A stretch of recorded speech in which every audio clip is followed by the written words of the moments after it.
10 ఆజ్ఞలు ఇశ్రాయేలు చట్టాల గురించి మనం క్లుప్తంగా తెలుసుకుందాం.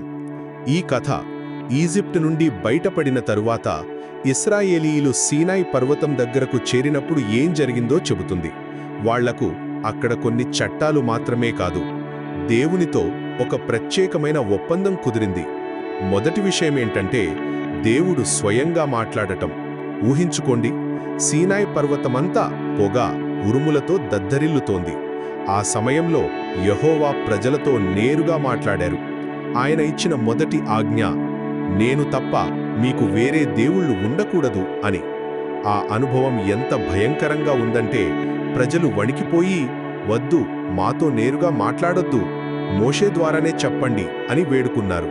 ఇక రెండవది, చట్టాలు 2 రకాలుగా వచ్చాయి. ఒకటి, దేవుడు స్వయంగా 2 రాతి పలకల మీద రాసిన 10 ఆజ్ఞలు. ఇవి మనందరికీ తెలుసునవే. దానితో పాటు మోషే 40 రోజులు ఆ పర్వతం మీద ఉండి ప్రజల రోజువారీ జీవితానికి అవసరమైన ఇంకా చాలా చట్టాలను రాసుకున్నారు. ఇక చివరిగా అసలు ఈ 100ల కొద్దీ చట్టాల సారాంశమేంటి?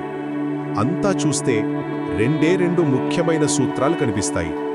ఒకటి, నీ దేవుడైన యెహోవాను నీ పూర్తి శక్తితో, మనస్సుతో ప్రేమించు.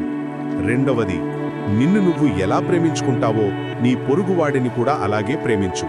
ఆ తరువాత యేసుక్రీస్తు కూడా ఈ 2 అన్నింటికన్నా గొప్ప ఆజ్ఞలని స్పష్టంగా చెప్పారు. అందుకే సీనాయి పర్వతం దగ్గర జరిగింది కేవలం కొన్ని నియమాలనివ్వడం మాత్రమే కాదు, అది ప్రేమ, చట్టం ఆధారంగా ఒక జాతితో దేవుడు చేసుకున్న ఒక గొప్ప ఒప్పందం.